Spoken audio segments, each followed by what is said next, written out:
Um cenário preocupante tem sido visto em todo o mundo, com grandes empresas anunciando demissões em massa. No Brasil não é diferente, já que muitas empresas são multinacionais e seguem as tendências mundiais. As demissões em massa afetam diretamente a economia de cada país, já que as pessoas demitidas perdem seus meios de subsistência e têm dificuldade em encontrar novos empregos. Isso resulta em um aumento do desemprego e uma diminuição do poder de compra da população. O que nós estamos assistindo aqui no Brasil, essas demissões em massa, em especial no ramo das Big Techs, né, das grandes empresas de tecnologia, não é um movimento local. Isso está acontecendo no mundo inteiro. Essas grandes empresas, essas multinacionais, elas trabalham num cenário macro, né? Elas não trabalham localmente. As decisões que elas tomam são decisões baseadas no que está acontecendo no mundo. Muito bem, nós estamos com uma tendência do PIB mundial, do crescimento da economia mundial, ser reduzido no ano de 2023, né? Possivelmente essa redução seja tão forte que não se viu aí nas últimas 3 décadas. Então, há 30 anos que não se via um acontecimento parecido com esse.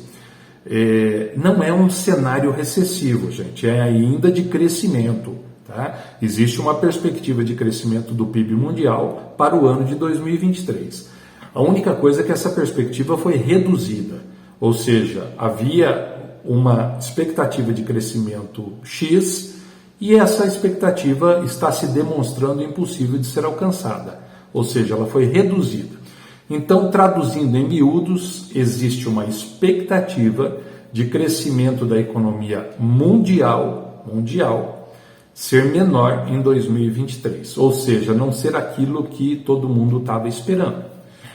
Bom, algumas empresas, como é o caso das Big Techs, elas adequam o seu quadro funcional de acordo com essas perspectivas. Porque, vamos lá, quando a economia cresce menos, existe uma demanda menor por softwares, por exemplo, dentre os tantos serviços que essas empresas prestam no mundo inteiro. Tá?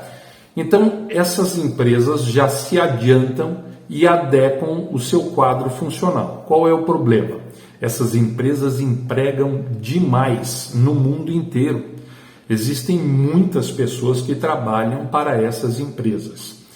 Então, uma redução de 2%, 5% no quadro funcional dessas empresas, nos empregados dessas empresas, representa um número extraordinário de pessoas. Tá? Então, quando essas empresas reduzem o seu quadro funcional, uma grande quantidade de pessoas ficam sem empregos.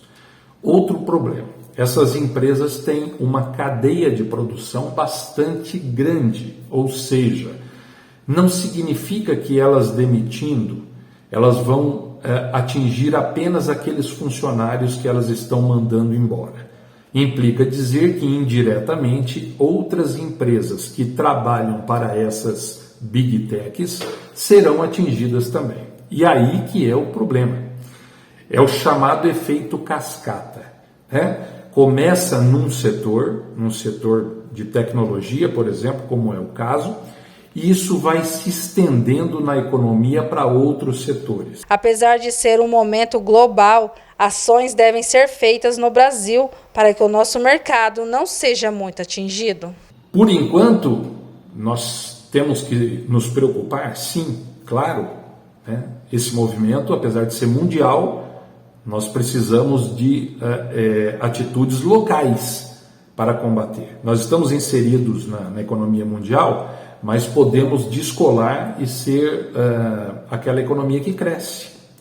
Dá para fazer isso, né? Apesar de projeções não tão positivas para o crescimento da economia dos Estados Unidos, da China, que são parceiros econômicos e que fazem bastante diferença para o crescimento da economia brasileira, nós temos um mercado interno bastante grande, que faz muita diferença. Né? Então, nós temos vacinas contra esses movimentos mundiais que é o nosso mercado interno bastante grande, né?